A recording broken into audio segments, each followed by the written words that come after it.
Quina història més bèstia, Minimoni, de Rocío Bonilla. Un audioconte d'Animallibres.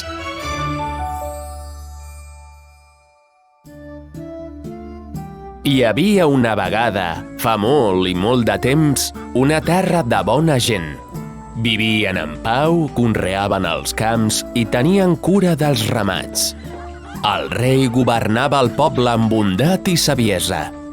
Però un bon dia, o un mal dia, segons es miri, aparegué una bèstia terrible.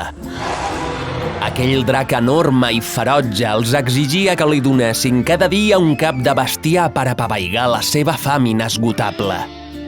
Si no ho feien, amenaçava de menjar-se la població i destruir el castell amb el foc que li brollava de les mandíbules. La població, atemorida, es confinà al castell. A poc, els ramats s'anaven acabant i, quan ja no quedava ni una vaca ni una ovella en tot el regne, el drac demanà que li lliuressin una donzella. A veure, un moment. Pobres vaques i pobres ovelles. I quina mala bèstia, aquest drac! Esteu segurs que volem triar aquesta història tan desagradable per a l'obra de teatre de final de curs? És que la història de Sant Jordi i el drac és una llegenda molt important. Mira si no quanta gent es diu Jordi o Jordina. I total, al final acaba bé. Que acaba bé, dius? Però si maten el drac i li tallen el cap. Però és que el drac era molt dolent. Aquest drac segur que no era de la meva família. El rei, equànime com era, decidí fer un sorteig entre totes les donzelles del regne. L'atzar feu que la princesa, la seva filla, fos l'escollida per ser cruspida pel drac. El rei, abatut, proclamà que qui s'aventurés a lluitar contra la bèstia i salvés la princesa, tindria la mà de la seva filla. D'acord, per aquí sí que no passo. Com que salvar la princesa? Les noies són prou fortes i valentes. Aquesta història no té ni cap ni peus. I els dracs no són pas tan dolents. Doncs jo crec que hauríem de tornar a escriure la història, però diferent.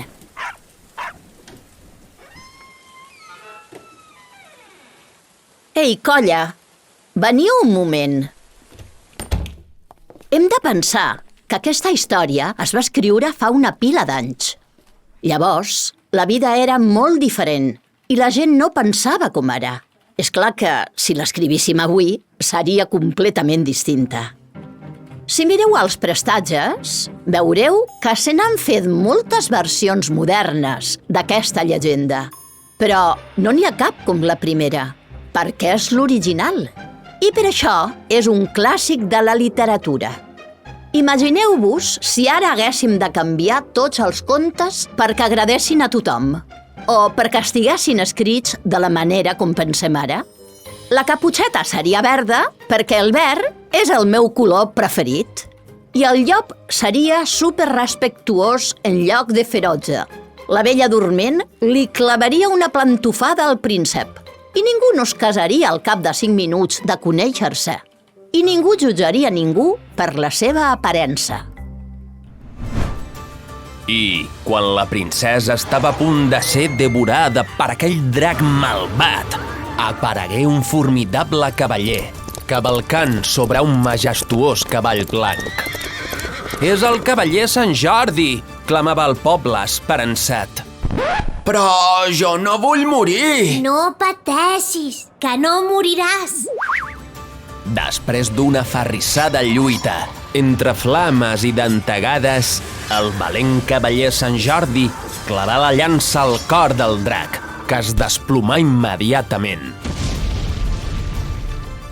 El cavaller va tallar el cap del drac i, en arribar a la sang a terra, hi cresqué un roser enorme amb centenars de roses vermelles.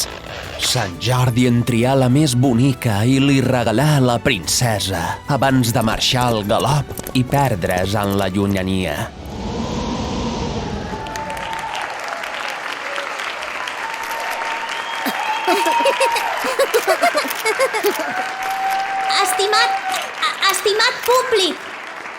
Estimat públic, sí, el drac era molt dolent i li tallen el coll. Hi ha molta sang i això de les roses és mentida. Però què hi farem? Així era la vida al segle XIII. Quina història més bèstia! Diríeu que han passat por? Segur. Pobres, sort que els ho hem aclarit. Doncs a mi, al final, em queia bé i tot aquell drac. Quina història més bèstia, Minimoni, de Rocío Bonilla. Un audioconte d'Animalllibres. Locució, Nelo Gómez, Pilar Martínez, Clara Laguarda i Victòria Mínguez. Disseny i realització de so, NG Media.